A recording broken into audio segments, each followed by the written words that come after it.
Hi hello అండి. పూరి జగన్నాథ స్వామి వారి రథయాత్ర అంగరంగ వైభవంగా జరిగింది కదా. అలాగే మా ఊరిలో కూడా జగన్నాథ స్వామి వారి రథయాత్ర చాలా అత్యద్భుతంగా జరిగిందనమాట.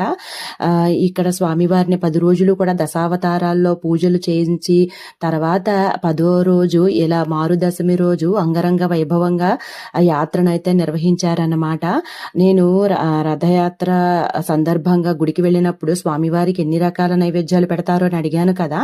56 రకాల నైవేద్యాలు పూరిలో ఉన్న గుడిలో 56 రకాల నైవేద్యాలు రోజుకి 6 సార్లు చొప్పున పెడతారన్నమాట. చూడండి ఎంత అసలు విచిత్రమో. ఇలాంటి విచిత్రాలు ఇలాంటి రహస్యాలు ఆలయంలో చాలా ఉన్నాయి. ఈ 9 రోజులు కూడా స్వామివారు రథయాత్ర సందర్భంగా గుండీచాదేవి ఆలయానికి తమ సోదరీమణులతో కలిపి అక్కడికి వెళ్తారన్నమాట. అక్కడికి వెళ్తారు. అందువల్లే రథయాత్ర ఈ 9 రోజులు దశమితో కలుపుకొని 10 రోజులు అంగరంగ వైభవంగా చేస్తారనమాట. ఇక్కడున్న వంటశాల కూడా లక్ష్మీదేవి పర్యవేక్షణలో ఉంటది అని చెప్తారు. ఏదైనా వంటలో లోపం వచ్చిందంటే అక్కడ ఒక ప్రత్యేకంగా ఒక వింత కుక్క ఉంటదంట. ఆ వంట మొత్తాన్ని దానికి పెట్టేసి మళ్ళీ మొదటి నుంచి వండుతారనమాట. ఎంత మంది వెళ్ళినా అన్నప్రసాదం అయితే లేకుండా మాత్రం ఉండదు. అదే విధంగా ఇక్కడ ప్రసాదం కూడా 7 కుండల మీద పెట్టి వండుతారు. పైన ఉన్న అన్నం మాత్రమే ముందు ఉడుకుతుంది.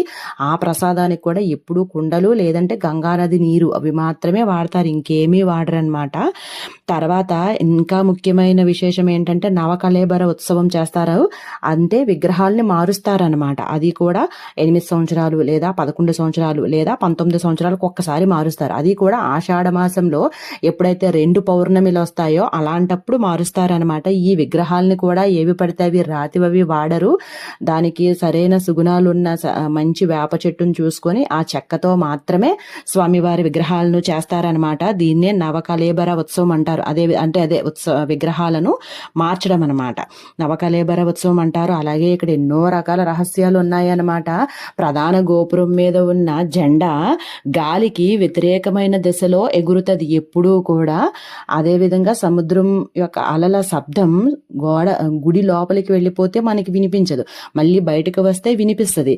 ఇలాంటి ఎన్నో విచిత్రాలు విశేషాలు మన పూరి స్వామివారి ఆలయంలో ఉన్నాయి.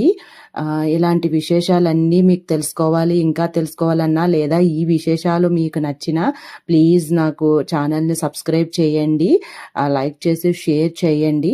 థ్యాంక్ యూ అండి. Thank you so much.